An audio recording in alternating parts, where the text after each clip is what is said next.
Hello and welcome. Today I'm going to cook a deep fried breaded pork tenderloin sandwich. And what I have here is a pork tenderloin. I've cut some of the silver skin off of it, cleaned it up a little bit, and it weighs about 1.5 pounds. And this is a pork tenderloin. It's not a pork loin. There is a difference. So make sure you get your pork tenderloin.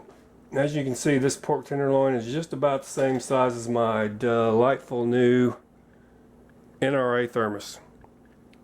Thank you, NRA. Alright, I've cut that pork tenderloin into chunks about, I don't know, 2.5 to 3 inches thick. And the next step is to pound it out. And you can pound out your patty between 2 sheets of wax paper or plastic wrap. I like using a nice heavy duty freezer bag, and I'm just going to start pounding it out.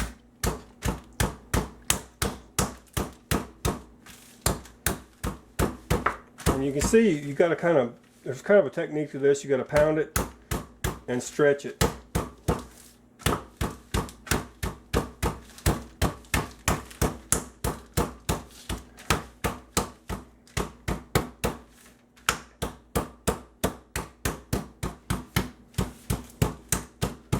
That's getting pretty close. You can pound them out as thin as you want, but if you get them too thin, I found that you mostly taste the breading, you don't really taste the pork so much. Now if you don't have one of these fancy meat hammers like I've got, you can reach in your cupboard, grab out one of your canned goods, and pound it out with that. It works just fine.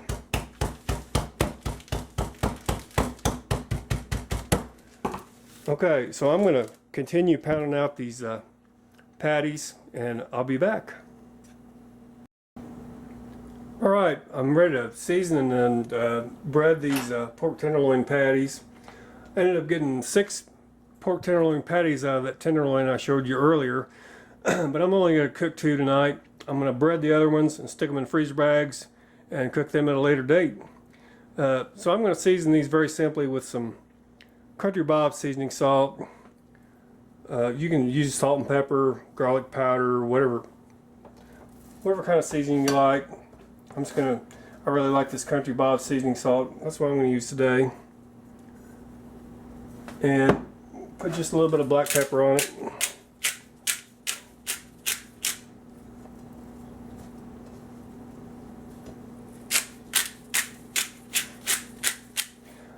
Okay, so we got our pork tenderloin all seasoned. You can see here I got 3 bowls. I've got a bowl of all-purpose flour. In this bowl I've got some egg wash, which is just 2 eggs, and about a 1/4 cup of milk that I whisked together. And this bowl is panko breadcrumbs. I'm going to take one of these, and it's going to go in the egg wash. And then into the flour.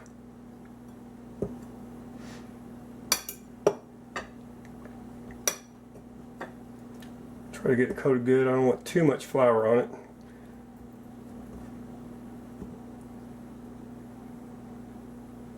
Now back into the egg wash.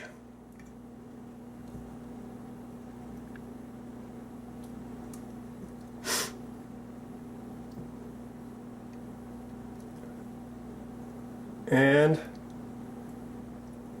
into the panko. I want to get really good coated good with this panko breadcrumbs.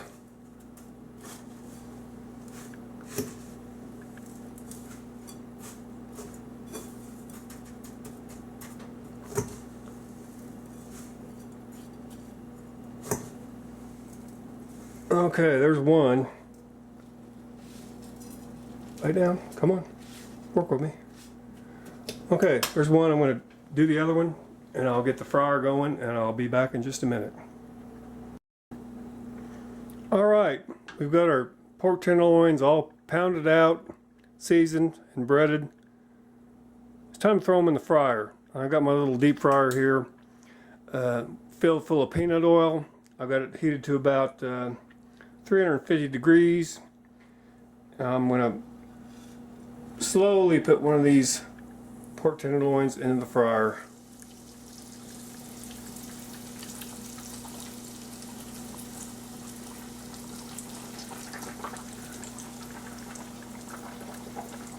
And it's probably going to take about maybe 5 minutes to cook.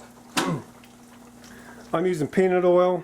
You can use whatever kind of oil you like. I really like peanut oil for deep frying anything. It just seems to work so much better and taste so much better. I'm just going to kind of flip it around, make sure it doesn't stick or anything till the crust gets set. I've lived in Indiana my whole life, southern Indiana, and I grew up eating these pork tenderloin sandwiches, and I love them. And pretty much every bar, restaurant, or a mom and pop place has a pork tenderloin sandwich on the menu. And I didn't realize until recently that a pork tenderloin sandwich is kind of a regional thing, mainly known here in the Midwest and especially Indiana. It's kind of a Hoosier sandwich or dish. So I wanted to show you, some of you folks, maybe you live in other parts of the country that have never eaten a pork tenderloin sandwich or can't go to a restaurant and get one. I just want to show you how to do it. Like I said, it's really a popular thing here in Indiana, and you don't have to come to Indiana to get a pork tenderloin sandwich. You can do it at home just like I'm doing. And if I can do it, you can do it. It's that simple. So I'm going to let this fry up, and I'll be back. Alright, this pork tenderloin has been cooking about 4 or 5 minutes. I've already cooked the first one. I'm letting it rest on some paper towel. This one's ready to come out. And you can see it's nice and golden brown. We'll let some of that peanut oil drain off just a little bit. Put on some paper towel. And I'm going to let it rest for a minute. And I'll be back to build a sandwich here in just a minute. Stay tuned. Alright, I'm back and I'm ready to start building my pork tenderloin sandwich. What I have here is a regular old hamburger bun like you buy at the grocery store. I just put a little bit of butter on it and stuck it under the broiler in the oven for a few minutes and kind of toasted it. And there's our pork tenderloin. And as you can see, it hangs off the bun, and that's what you want. That's why we do it here in southern Indiana. If you get a tenderloin sandwich that's smaller than the bun, you get a problem. And you can top this sandwich pretty much like you do a hamburger.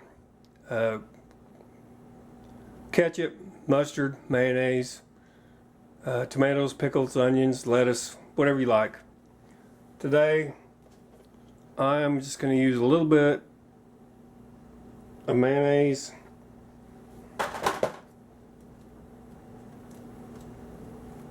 and one thin slice of lettuce, and a slice of Idalia onion. And if I had a homegrown tomato, I'd probably put some of that on there, but I don't have any. It's about a month away from tomato season around here, so.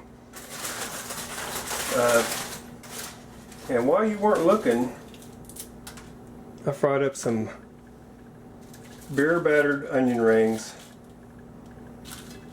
and I've been sampling these, and these onion rings are just awesome. But I didn't show you how to make them because I didn't want to make this video too long. So let me give this a taste, see what it tastes like.